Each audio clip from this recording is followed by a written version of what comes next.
But in many aspects, capitalism of the 19th and first half of the 20th century was also not, I don't know, beautiful puppet. Puppet, yeah, small dog, yeah.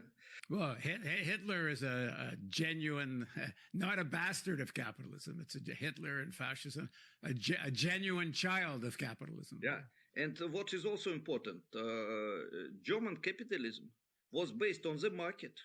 It was no evolution of market. It was based on the private property. Hitler even supported private property of small business. It's like a god for liberals, small private business. Capital of Germany was supported by Hitler, huge corporations, and small capital of Germany was supported, small business of Germany was supported by Hitler. This small bourgeoisie was one of the main social and political forces for victory of Hitler. Didn't get power. Let's talk about another figure who is one of the most important Western officials, maybe one of the most powerful women in the Western Hemisphere right now. And her name is Chrystia Freeland. And I want to show a picture of her grandfather. Of course, we're not, to be blamed for the sins alleged or confirmed of our parents and grandparents, but she's taken on the cause of her grandfather, Michael Chomiak, who is seen top left here at a party with the Nazi press chief for occupied Poland. Emil Gassner is a hardcore Nazi ideologue. And then he brought his Nazi ideology, this is a thread by Canada in the World, over to Canada when he started a newspaper.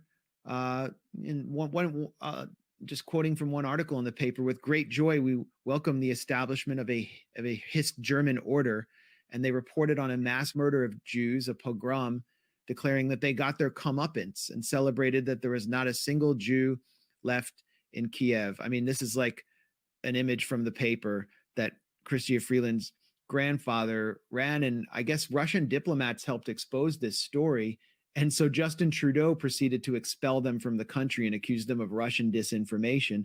But this should be a huge scandal, especially in light of the fact that Chrystia Freeland showed up at a rally holding a literal OUN or UPA, Ukrainian Partisan Army flag, and chanting Slava Ukraini, which is, one of the ultra-nationalist slogans. So she's clearly continuing this tradition of Nazism, running the Canadian foreign ministry. I mean, this is one of her books, by the way, Sale of the Century, and it's all about how like Jews took over Russia, Jewish oligarchs after communism. I mean, this is real. It's with us. It's part of our political class. You look. I think of it in many ways as a sacrifice, as a pagan type of mass sacrifice of the Europeans, of many of the Americans and North Americans as a whole, to this Gaia type cult that's been revived from the ancient Babylonian mystery schools. Like, these people are thinking long term, and they've wanted to get rid of Judeo-Christian ethic or systems of thinking for a very long time, and replace it with a restored, as Aldous Huxley and Timothy Leary both describe in their own writings, the need to get rid of Christianity and replace it with a new humanist paganism.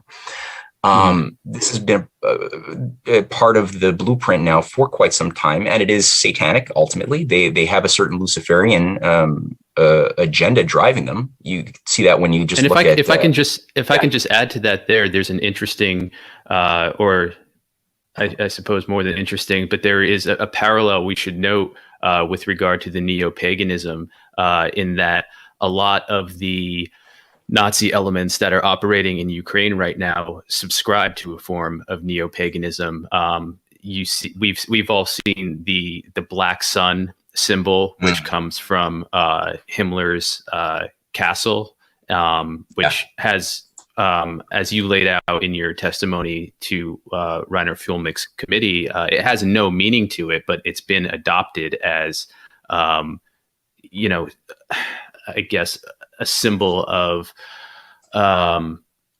subscribing to this neo-paganism that Himmler himself subscribed to. So we do see that neo-paganism playing out with these horrible factions operating in Ukraine right now. Absolutely. Yeah, people miss that. But yeah, there was a satanic religious component to the inner echelons of Nazism. They tried to maintain a veneer of being Christian, and they had their own Reichschurch, like with their own approved version of the Bible, to portray a sort of like, quasi-Christianity. But at the heart of it, the inner sanctum of the elites of Nazism were all members of the Thule Society.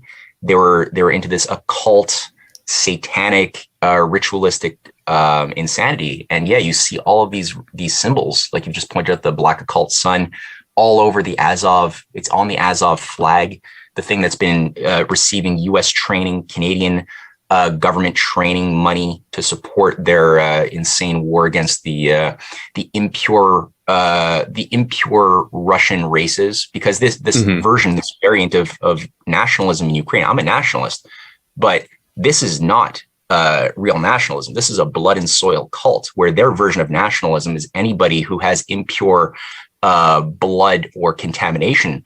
The Muscovites, the Jews, everything should be ultimately cleansed from our society geographically in order to create this mythos. This is what animated the Nazi views as well, right? Including plant life. I was just going to say, if you look at the Pravi sector or right sector's flag, it's red and black instead of the Ukrainian flag, which is blue and yellow. For the sky and for the wheat fields, you have the red and black, which is supposed to symbolize blood and soil, as you just mentioned.